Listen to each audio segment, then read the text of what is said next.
Before we begin this week's Parsha podcast, I have a very exciting and special announcement. I was very flattered when some of y'all reached out and asked if we could have a talk, a class, a get-together in Toronto. And I'm excited to announce that, yes, please God, we will be having a get-together on August 14th. Details still to be ironed out, the exact time and location. But if you are in Toronto and you're hearing my voice right now, and you'd be interested in joining the get-together, the class, a discussion, what I'll be talking about, I don't know. What's the format? I don't know. But if you're interested, let me know, rabbiwolbe@gmail.com, and I'll send you all the details as soon as I have them. It's Parsha's Pinchas. And this Parsha, I'm always struck by the wonderful continuity that it has. It's the second longest Parsha by verses, 168 verses. Of course, next week is a double Parsha, which will exceed 200 verses. But the Parsha picks up exactly where it left off. Pinchas did a valiant, valorous act of zealotry, and by skewering the two perpetrators, Zimri and Cosby, he actually saved the entire nation from God's wrath. Bilam, the sorcerer, was unsuccessful in his direct attempts at destroying the nation. He tried to curse from this mountain. He tried from that mountain. He tried from a third mountain. Didn't work. God did not have his moment of daily wrath, we're told, whatever that means. For the duration of Bilam's attempted curses, he was unable to find a vulnerability that would destroy the nation. In fact, his curses backfired. He was forced to bless the nation. But before he departed, he told Balak, "The God of these people hates promiscuity. Find a way to cause their men to sin, and you could use that as an avenue to get them to do idolatry as well." And indeed, when the Israelite men began to sin with the Midianite and Moabite women, it unleashed a plague that wiped out 24,000 of our people, and it would have fulfilled and actualized Bilam's heinous plans. It would have caused the entire nation to perish, if not for Pinchas's courageous and gutsy deed. V'lo chilisi b'nei Yisrael, I did not destroy all of the nation, b'kinasi in my wrath, God says. And the Ramban just spells it out for us. Had Pinchas not done what he did, the entire nation would have been destroyed. And our Parsha begins with Pinchas being praised and lauded for his bravery, and he received a promotion. He was awarded with God's covenant of peace. Behold, I give him a covenant of peace. What does that mean? The commentaries all offer their explanations. The most interesting one, perhaps, is courtesy of the Sepharno.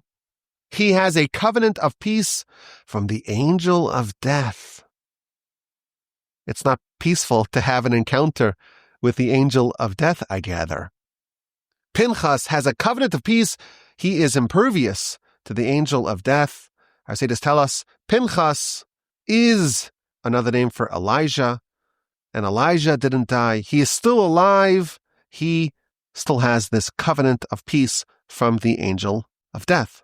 Moreover, he is given an eternal covenant of priesthood, a bris kihunas olam. And Rashi explains that Pinchas, although he was a grandson of Aaron, and Aaron was part of the Levite tribe, and he was elevated to be a Kohen, to be a priest, Pinchas himself was not a priest for the first 38 plus years of priesthood. Because Aaron was anointed, Aaron's 4 sons were anointed, and all successive sons born after the anointing would be Kohanim, would be priests. But Pinchas was already alive at the time of the anointing, and it was only Aaron and his sons, not his grandsons. So for 38 plus years, he was a Levite in the family of the priests. But now he was elevated to being a Kohen. And it's not just a Kohen. Forever will be a Kohen. The commentaries tell us many, if not most, of the future high priests were descendants of Pinchas. So this is kind of the aftermath of the events of last week's Parsha. And then we have the commandment to wage war against the Midianites that caused so much devastation. We must exact some revenge, even though it doesn't actually happen. The war doesn't happen in this week's Parsha. The nation is counted. And that, of course, is also, our Siddur tell us, it's also a result of the events of the plague. How many people died of the plague? We have to count the nation who remains. And in this census, they're counted not just on a tribal level, but also on a family level. Every tribe was broken down into different families. The 70 souls that descended down to Egypt. Our book, the book of Numbers, the book of Bamidbar, the Chomesh HaPekudim, it began with a census. This is the second census. And with the exception of Joshua and Caleb, there's no overlap between this count and the one that began our book. And this count, these people, the people of the second census of the book of Bamidbar, they're the ones who are going to enter the land. And when the allocation and distribution of the land happens, it's going to be to these people, to these families. That's how the Parsha continues. And then we have the story of the daughters of Tzlavchad. There was a man from the tribe of Menashe named Tzlavchad, and he died without any sons. And the question is, what happens to his tribal ancestral land? Typically, this inheritance goes from father to son. It stays in the tribe. A daughter can marry out, become a member of a different tribe. Well, what happens when a man has no sons, only has daughters?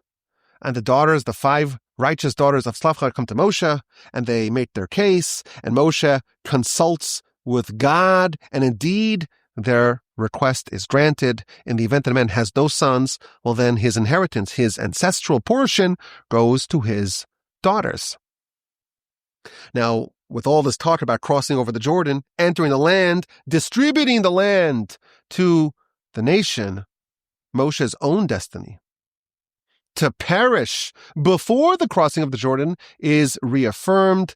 God tells Moshe, go onto this mountain, see the land, gaze upon it, but you're not going to cross the Jordan.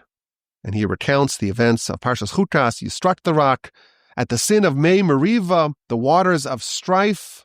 You failed to sanctify God's name, and therefore you can see the land, but you shall not cross the Jordan. And the next part begins with a most unusual verse, the most common verse in the Torah. Vaydaber Hashem el Moshe leimor. God spoke to Moshe saying, and here it's the opposite. Vaydaber Moshe, and Moshe spoke to God saying. And Moshe asks for a successor. Now that he's barred from leading the nation across the Jordan, he asks God to appoint a successor. The nation should not be leaderless. They should not be like a flock without a shepherd. And Rashi tells us, very interesting, Moshe had some candidates in mind. Rashi explains, we had Tzlavchad, and we had his portion.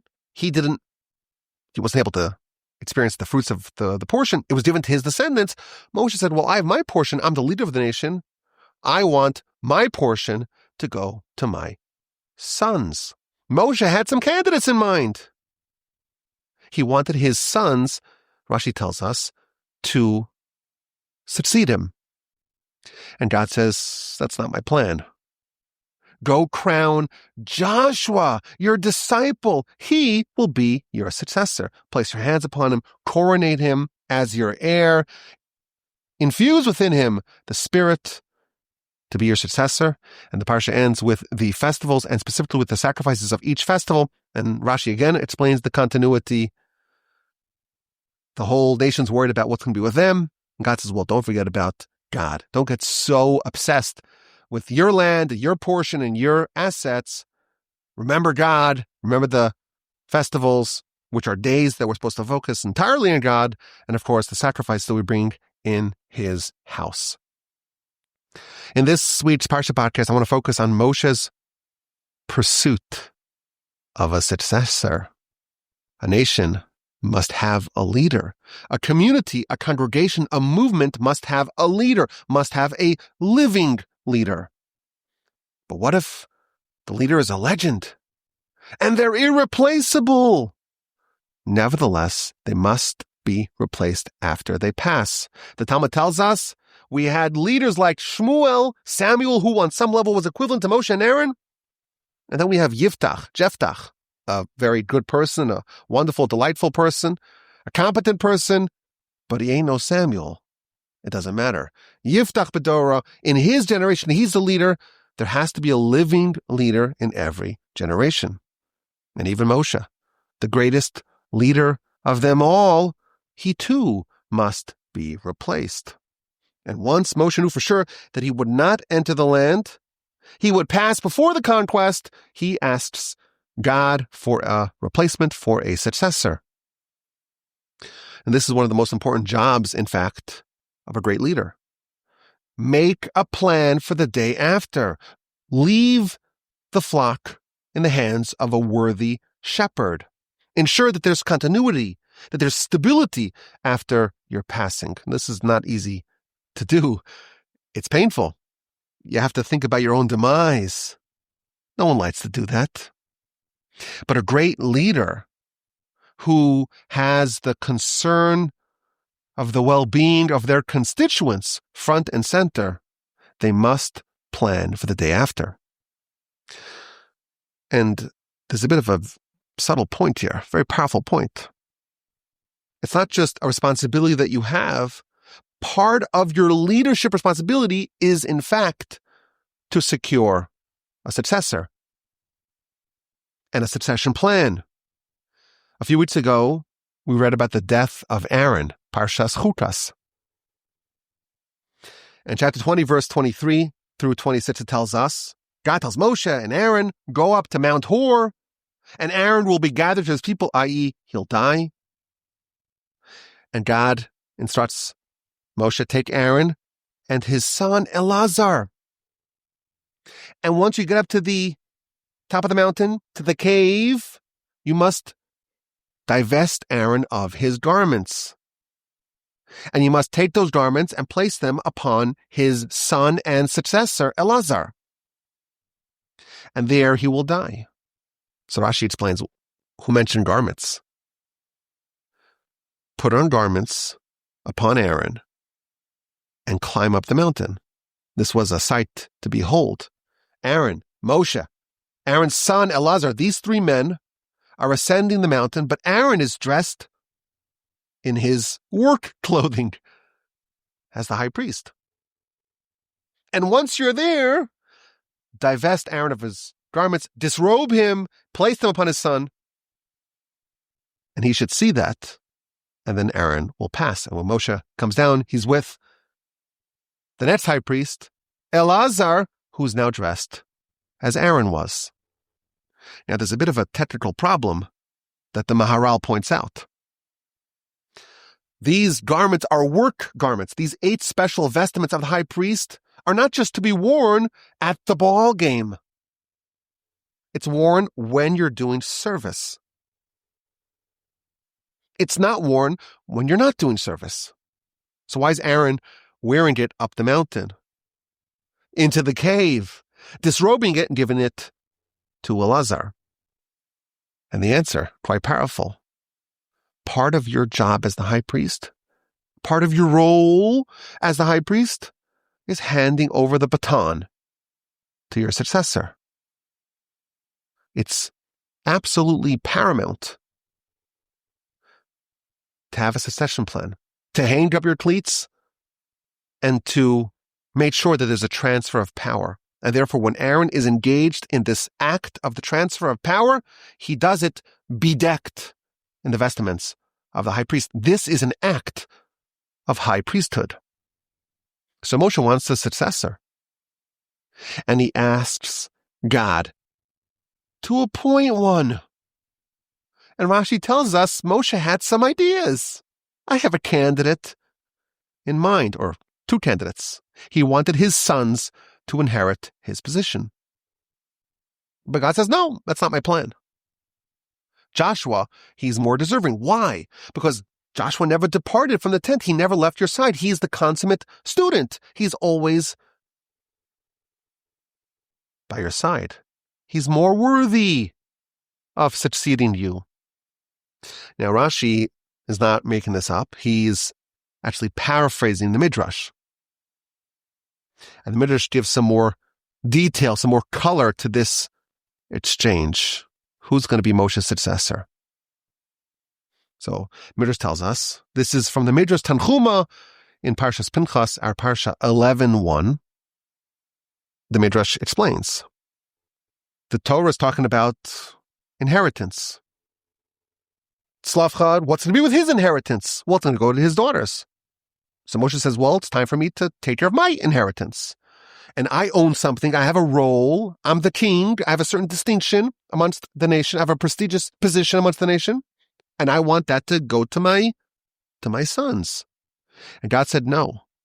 The one who guards the fig, he's the one who gets to enjoy the fruit. That's a verse in Proverbs. Your sons, they didn't study Torah with the same commitment and devotion as did Joshua. But Joshua, he was your attendant. He was your confidant. He was your right-hand man. Take Joshua. To me, this is a very fascinating exchange. And it's also an exchange that demands an explanation. There's some disagreement, if you will, between Moshe and God. And whenever there's any dissonance between Moshe and God, we have to understand, look, how could there possibly be any disagreement? This doesn't happen often. I do remember one example. Maybe there's probably more that we could think of. But when the women came to donate towards the tabernacle, they brought their mirrors. And Moshe didn't want to use those mirrors. You remember that? At the end of the book of Exodus. He said, these mirrors, they promote lust. They have no place in God's home. But God responded, no. I cherish those mirrors more than anything else. And indeed, they were used to make the key or the laver. So I think we did a whole podcast to understand exactly what Moshe believed and what God believed, and how is it possible that there was such a disagreement. And here we see Moshe wants to appoint his sons, Gershom and Eliezer, as his successors. And God said no. And Moshe must have misread the situation. And we have to really understand Moshe's perspective. If his sons were unworthy, or at least not as worthy as Joshua, why did Moshe want them to succeed him? Was Moshe guilty of rank nepotism? Can't be, of course. So where did Moshe go wrong? How was he misaligned with the will of God?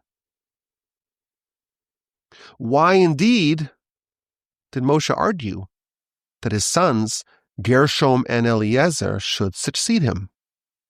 Now we know Moshe is not selfish. He's the most selfless person. He's known as the Eved Hashem, the consummate servant of God. And he wants nothing for himself. You recall in the Korach brouhaha, the Korach Donnybrook, he tells God, I didn't even ask for a donkey. When I was traveling into Egypt to go save the nation, I took nothing from the nation. And when God offers to rebuild the whole nation, we'll start from scratch. Moshe, you'll be the sole forefather of the new and improved Jewish nation.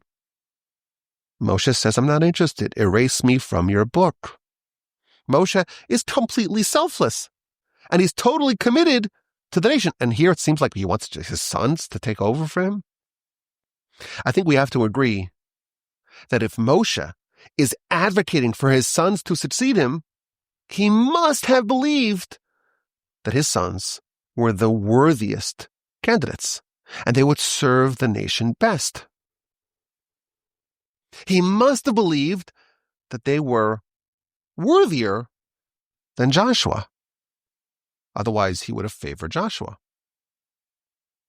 And it's kind of hard to understand. How could anyone think that Gershom, and we know nothing, we know very little about these people, right? We know very little about them. How could Moshe have thought that they're better candidates than Joshua? Joshua has been Moshe's trusty and ever-present attendant since the very beginning. Ever since the Exodus, Joshua did not depart from Moshe's side. Even before the sign of revelation, the war against Amalek, chapter 17 of Exodus, Joshua was appointed by Moshe to go lead the nation in war. When Moshe went up the mountain at Sinai, the verse Exodus 24:13 tells us that Joshua, his attendant, went with him. And Rashi there explains, he's a student accompanying his teacher. And he went as far as he was allowed to go. He couldn't go up the mountain, of course. And Moshe went up the mountain by himself, and Joshua stayed there. He pitched his tent at the foot of the mountain. And that's why when Moshe came down, and then he's doing the golden calf in the camp, he meets Joshua, and they have a whole discussion about the nature of the sounds of the cries emanating from the camp. For 40 days, Moshe's up in the mountain, he's up in heaven, and Joshua, by himself, remains at the foot of the mountain. And the Talmud, Book of Yoma, page 76a, tells us Joshua, he's away from the whole nation, and he received his own shipment of daily manna outside the camp at the foot of the mountain.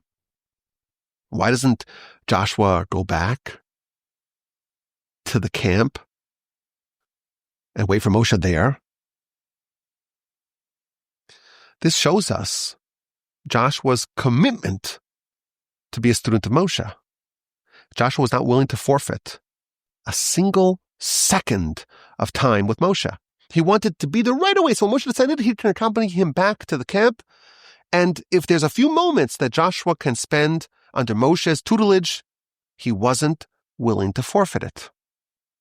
It's hard to argue that there's any better candidate to succeed Moshe than Joshua. The Talmud tells us, Bava Basra 75a, Pnei Moshe, the face of Moshe, K'pnei Chama, was like the sun. Upnei Yehoshua, and the face of Joshua, K'pnei Levana, was like the moon. Of course, we know that the sun provides its own light, and the moon reflects the light of the sun. There was no better reflection of Moshe than Joshua. And yet, Moshe believed, at least initially, Moshe advocated that his sons should succeed him. He must have believed that they were worthier than Joshua. It's kind of hard to wrap your head around it,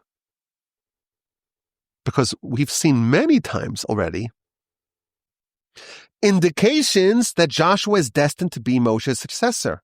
So we talked about Amalek. There's a little bit of a postscript to the war against Amalek, chapter 17 of Exodus.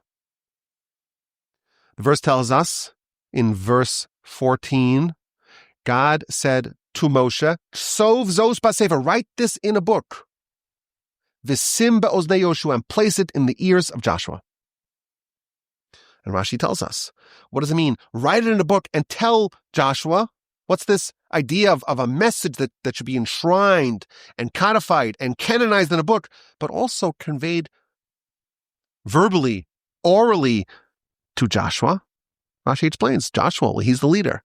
There's certain privileged information that's reserved for the leaders. You have to tell that to Joshua. So even before Sinai, there's already an indication Joshua is the successor. Now, post-Sinai, Joshua's waiting for Moshe. He comes down the mountain with the 2 tablets, and they hear cries. They hear the echoes of the revelry of the golden calf coming from the camp. And Joshua tells Moshe, I hear the sounds of war coming from the camp. And Moshe corrects him. It's not the sound of the victors. It's not the cries of despair, of defeat. It's a different sound. It's the cry of sin. Now, this whole exchange needs to be understood. Why is it important for Moshe to correct Joshua? And the Talmud tells us Joshua is destined to lead the nation. And therefore, it's very important for him to know the difference between the cry of war and the cry of sin. In the road prophecy of Eldad and Medad, you recall, Parshas Behaloscha, there's 2 prophets who remain in the camp, and they prophesy. And they say, Moshe will die, and Joshua will lead us into the land.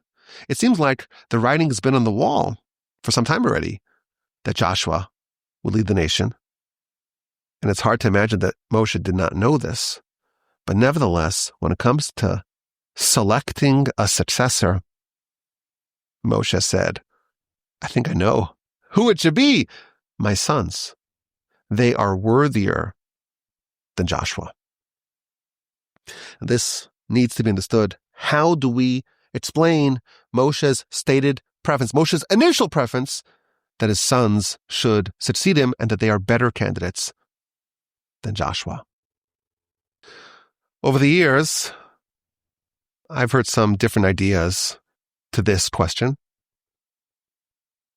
And most of the ideas harken back to Moshe's own appointment to lead the nation.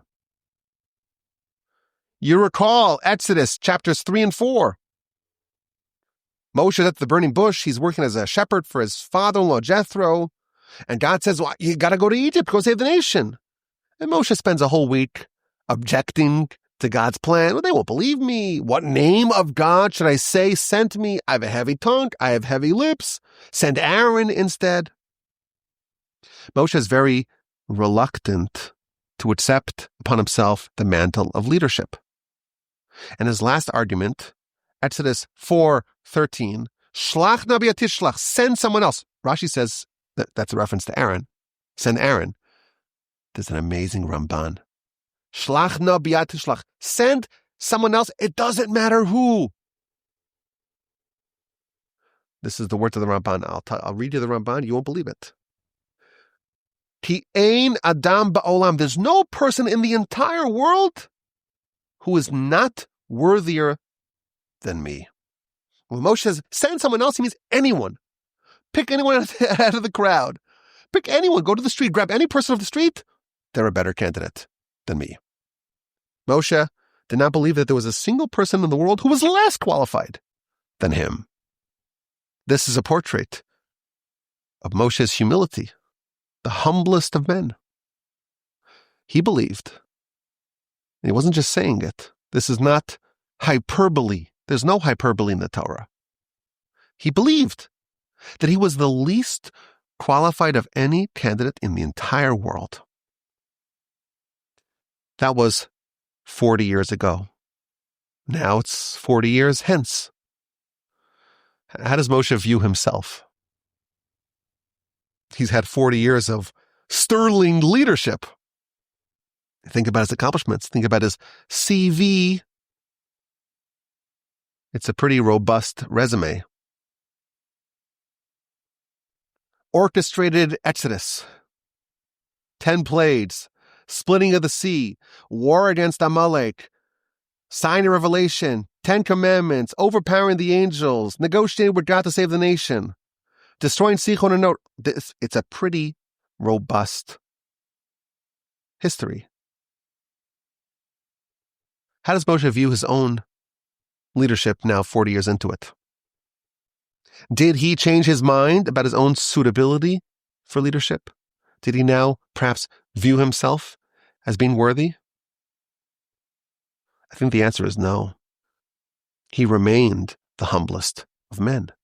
He remained with the impression that he's not worthy at all, that any other person in the world, pick up any random Joe Schmo, they're worthier. So how did Moshe view his position? How did he rationalize his success in leading the nation for 40 years? Moshe believed that in truth, he did nothing. It was all the will of the Almighty. He was simply an implement in God's hands. He's like a figurehead. Indeed, the king is told in the Torah to not lord over his brothers. He has to have a Torah scroll on his arm to always remember you're just a tool to implement the will of God. So in Moshe's humility, he thought that he was nothing. It's a job that anyone can do. You don't need to have any special aptitude. If that was Moshe's perspective, maybe it makes a little bit more sense. His sons were as worthy as anyone else. So if we're talking about inheritance, well, maybe I should get some inheritance too. Maybe his sons could inherit him. It's an idea. Maybe another way of saying the same idea.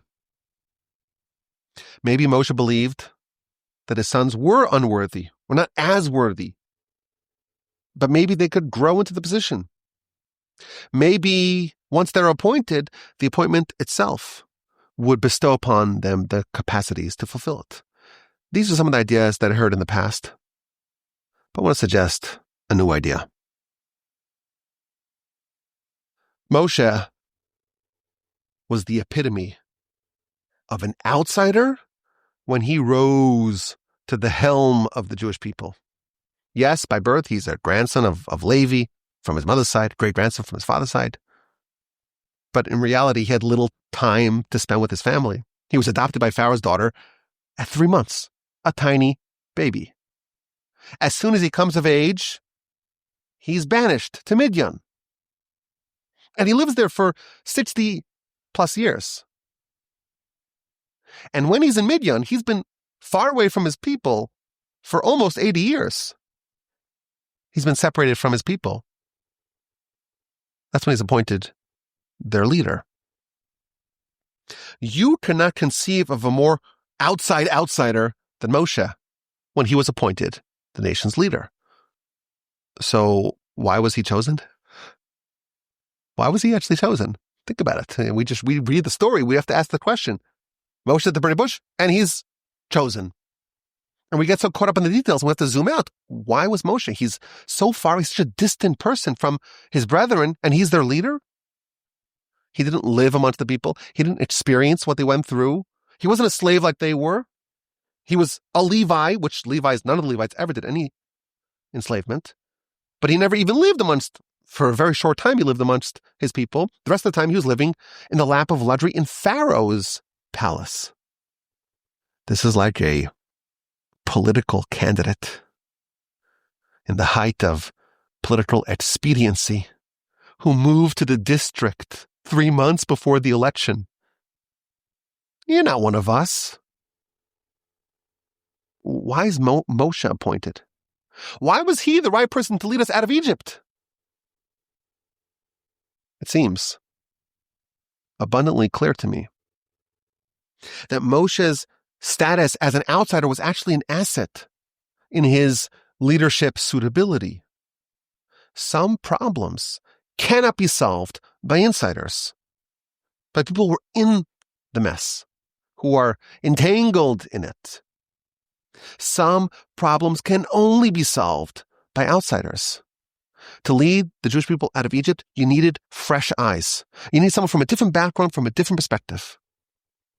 I'm sure that in Egypt, over the course of the many decades that our nation was there were many attempts, many brainstorming meetings to try to figure out a way out of this mess, try to disentangle ourselves, to extricate ourselves from Egypt. But those plans were all doomed to fail. The Talmud tells us a bound person cannot extricate themselves. If you're in it, if you're in the mess, you can come up with an idea, but in all likelihood, you'll need something radically different from a totally different perspective. And you could try the same failed idea again and again, it won't work.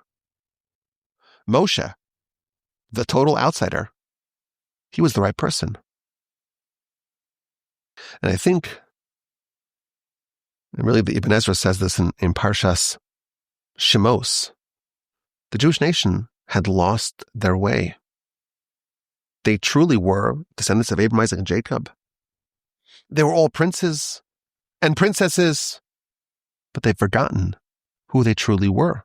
Over the course of decades, centuries really, of enslavement, of humiliation, of repression, they'd forgotten their nobility, and their ideas were small, and their self-perception was small.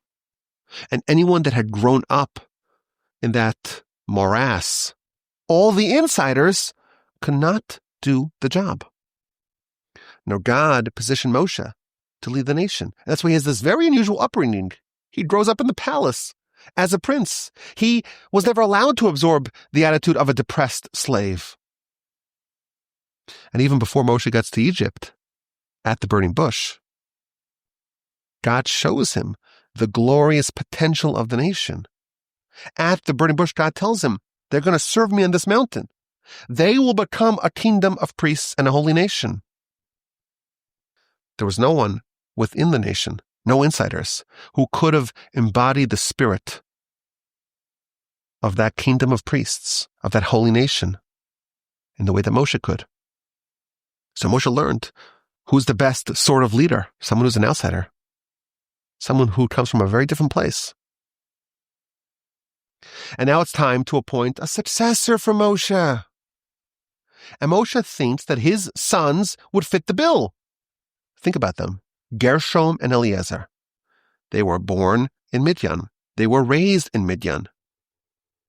They weren't present at the Exodus. They never witnessed the 10 plagues. They were not there at the splitting of the sea. You recall perhaps when Moshe traveled in chapter 4 of Exodus back to Egypt, he initially brought his wife and 2 sons with him. We have the very dramatic event in the hotel with the circumcision. But our sages tell us that when he met Aaron at Sinai, Aaron told him, send them back. We're trying to get everyone out of Egypt. Don't bring more people to Egypt. So they did an about face, and they returned to Midian. And they only rendezvoused with the nation with Jethro. Now, that may have happened before Sinai, before the revelation, or after the revelation. Different opinions amongst our sages. The most outsiders of the people that remains are Moshe's sons. So if you need a great person who's also an outsider, who has maybe fresh eyes, who could see things differently, they're the best candidates. But God said no. Joshua, he's the right person. No, Joshua, I think he's the ultimate insider. He never departed from Moshe's side for 40 years. He's not this fresh person with the fresh eyes, with fresh perspectives. He's not an innovator. He's the ultimate continuation of Moshe. He's the moon to Moshe's sun. He has nothing of his own. There's nothing new there. He's just reflecting what Moshe instituted over the previous 40 years. Joshua is the opposite of an innovator. He produced no light of his own. He simply reflected whatever Moshe, the light of the sun, so to speak, of Moshe, projected. So Moshe is like this originator, this outsider, this sun who projects its own light. And Joshua is this continuator, like he sustains the light of Moshe. No light of his own, simply reflecting the light of Moshe. And Moshe's own experience led him to believe that the nation needs an outsider to lead it. And by that yardstick, you know what? He's right. His sons were the most ideal candidates. An outsider, and only an outsider, led them out of Egypt. Maybe an outsider, and only an outsider, would lead them into the land. Seems pretty logical. But God said, no, Joshua's going to do it. What God is revealing is that there's a very big difference between the nation today and the nation when you took the leadership role. When it was a startup nation, you needed fresh eyes. It needed a solution from without. Now it's a fully established nation. Now we don't need creativity and innovation. Now it's time to stay the course. Now is not the time for creativity, for novelty brought about by outsiders. We continue what we started. Now is not the time to generate new light. Now it's time to reflect the light that was established over the preceding 40 years. There was a time for an outsider. In Egypt, we call it was like Sunday. You needed the sun. You need something radically novel and different, something fresh and original to save the nation. But from Sunday, it went to Moonday, a time to not seek something new and fresh. No, we need something which is continuation, sustaining. An inside man who will do exactly as Moshe did, who will reflect exactly as Moshe did, who will not innovate. Now it's time for Joshua. I think there's a very powerful lesson for us here. There are different types of problems. And some problems need a Moshe solution. It calls for the sun, so to speak. And some problems need a Joshua solution. It calls for the moon. Now, for the untrained eye, there's two massive orbs in the sky, which are precisely the same size from our vantage point, and they both give off light. And if you take a picture of the sun and the moon, maybe with the right lighting, the right time of day or night, they can look identical. But then maybe you could dupe people in thinking, well, this is the sun, this is the moon, it's the same thing. But we know one has a light source of its own, and the other contains no light of its own. It simply reflects the light of the sun. In Egypt, there was a need for a brand new light, the light of an outsider. No insider could have done what Moshe did in Egypt. But now the nation is a very different place. And now it needs the exact opposite. It needs someone who has no light of their own and is simply reflecting the light of another. Moshe and Joshua are opposites, effectively. The nation needed Moshe at their inception. At this point, Joshua is the right man for the job. I think it's a very powerful framework. Any problem that a person has, any problem that a community has, any problem that even a nation has, you have to understand, is this a problem that needs a Moshe, an outsider, a son, or is this the kind of problem that needs a Joshua? Do you need to conceive a solution out of left field? Or is it a problem that you need to just simply continue doing what you were doing, reflecting the same light that was instituted in the past? And both methods are needed. When there's a creative person, an innovative person, who's always coming up with new ideas, with novelty, there's actually a risk of imposing a Sunday solution for a Moonday problem. Being innovative could be detrimental. Bringing in Gershom and Eliezer when Joshua's what's needed could be catastrophic. You could look for a son, so to speak, when sustaining what you already have is the way to go. You find something that works. You have the solution. And the Yetzer Hara, even Klesha, could say, no, you got to come with something new. You're an innovator after all. Sometimes you have to stay the course. Now, that would not have worked in Egypt.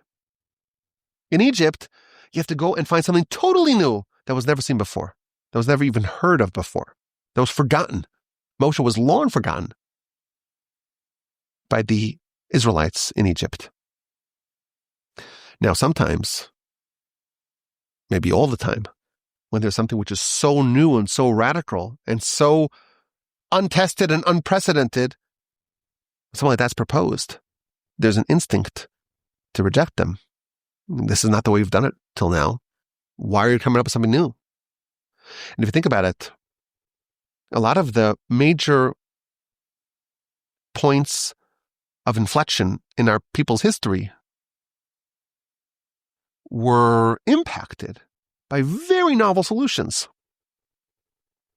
You think about that. Go back to the writing of the Mishnah, for example. That was a radical decision that was never done before.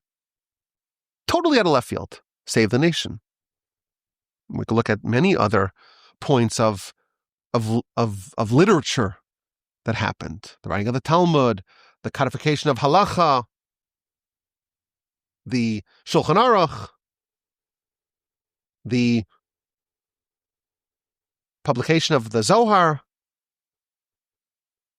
You could even say the translation of the Torah to English, the Talmud. These are new ideas. We don't like new ideas. We're a very ancient people, a very ancient religion. We look askance at novelty. In modern times, the modern yeshiva world, the modern yeshiva movement, it had an enormous impact on saving our nation. It was new, it was novel, it was out of left field.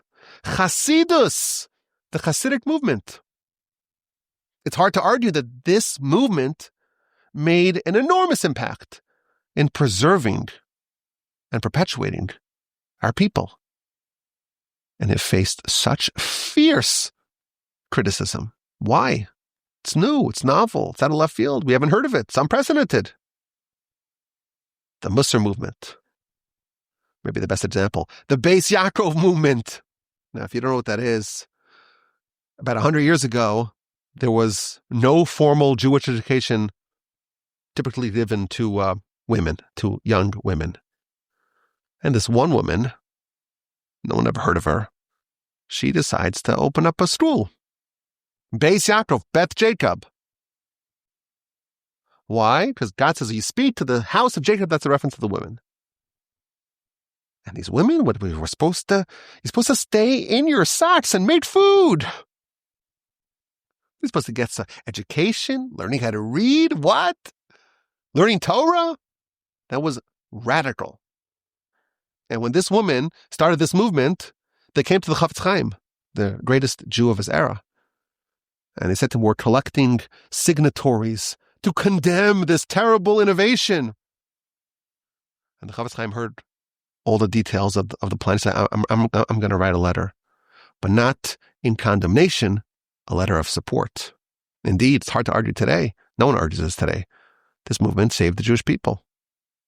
But they were stridently opposed in their time because they're new. They were sun innovations, came out of nowhere, reflecting nothing that was an accepted precedent, something unprecedented. People are very wary of it. It's disruptive. It's the change of the status quo. It's something radical that comes from the outside. Once the nation established itself, there is 40 years of the light of the sun, so to speak, of Moshe. Now it's time to sustain that, to continue reflecting exactly what was done before. Every problem will fall into one category or another, one bucket or another. When we're trapped inside Egypt, however that may express itself, we may need to come to something brand new. A solution from the outside, from way out of left field, something that no one could have maybe even conceived on the inside. Something that emerges from total obscurity. Something that doesn't resemble anything that we've seen hitherto. And under other circumstances, looking for innovation will be harmful. Then, as in our Parsha, Joshua, the ultimate insider, the ultimate continuator, the ultimate stay the course of Moshe. Someone with no light of their own, he's the right man. Sunday problems and Moonday problems are very different and must be treated as such. It's time for this week's dilemma, the dilemma of the week. Every week so far, in the year 5785, year 9 of the Parsha podcast, we have an idea and we have a dilemma. And that reminds us, the I and the D, Torah is our ID. It's what makes us who we are. Our religion, our people, is nothing outside of Torah. Our sages tell us. And here's this week's dilemma. You're more talented. You're more capable. You're more competent than your superior. You're deserving of greatness, of distinction, of recognition, of promotion. And that just simply does not seem to be coming. How do you live with yourself? How do you control your frustration in Pinchas's rise? As chronicled in this week's Parsha, we find a remarkable lesson. He was not a Kohen. He's Aaron's grandson, Pinchas, son of Elazar, son of Aaron, but he's not a Kohen. Why? Because it's some sort of arbitrary rule. It's Aaron and his sons and grandsons born subsequently. For 38 plus years, all of Pinchas's relatives are part of this rarefied cohort of Kohanim. And he's an ordinary Levite. And he has to watch his brothers, his cousins, his uncles, his grandfather They're doing all this important work in the tabernacle, and he is unwelcome. But he was patient, and his moment arrived. And all people who are destined for great things, their moment will arrive. Pinchas had 2 uncles. His father had 2 brothers, Nadav and Avihu. And they were also destined for great things. They were destined to succeed Moshe and Aaron. On some level, they were even greater than Moshe and Aaron. But they were a bit impatient. They pushed too hard. They tried to expedite their promotion, and they ended up dead. The Talmud tells us, in the book of Brachos, page 64a, wait for your opportunities. Don't be impatient. If you try to force the moment will push you aside. It tells a story of 2 great sages, 2 sages whose names appear on almost every page of the Talmud. One was called Rabbah, and one was called Rav Yosef. And there were 2 giants. Rav Yosef was compared to Sinai. He was like Sinai. He knew all of Torah. And Rabbah was like an uprooter of mountains. He would uproot the mountain. So you have a mountain, and we have one that uproots the mountain, meaning he was very sharp. And there was a need for a successor. Who's going to take the helm of the yeshiva? Is it going to be the Sinai, or is it going to be the Oker Harim, the one who uproots mountains? And the message was sent, Sinai Kodem. The Sinai is greater. Everyone needs to have someone who knows everything. You know all of Torah, you're like a Sinai, you're the one who takes precedent. So Rav Yosef, who's the Sinai, he's supposed to ascend to the position of glory, to the position of leadership, to be the Rosh Yeshiva. But he didn't want to do it. He didn't want to take it. And the Talmud tells us why. Very interesting. A Chaldean astrologer told him, you will be the head of the yeshiva for only 2 years, and then you will die. So he said, I'm not going to push it. I'll wait. So for 22 years, Rabbah, the Oker Harim, the uprooter of trees, the Talmud tells us, he was the head of the yeshiva. And when he passed, Rav Yosef, who could have taken it 22 years previously, he assumed the leadership, and he was the Rosh Yeshiva for 2 years and change, and then he died. And the Talmud ends that when Rabbah was reigning, meaning he was the head of the yeshiva, so Rav Yosef, who was his equal, who was his contemporary, who was his peer, who maybe was even superior to him, he displayed no airs of authority. He didn't assume any role of leadership. He didn't pretend to be a leader. He made sure that he kept himself nice and small. And when he had to go to the doctor, he didn't summon the doctor to him. He went to the doctor. He waited. He waited for the time to come to him. He didn't jump at it. Had he jumped at it, he would have died 22 years prior. There's a lesson for Pinchas. Wait for your moment. When your moment to shine comes, nothing will stop you. At the end of last week's Parsha, we're told that the nation was crying. There was a certain wailing that happened in the chaotic moments before Pinchas did what he did. And Rashi there explains, Moshe forgot a law. And everyone started crying, Moshe's forgetting laws. What are we going to do? There's basically nothing in the world that's less likely to happen than Moshe forgetting a law of the Torah. So Rashi explains, why did Moshe forget the law?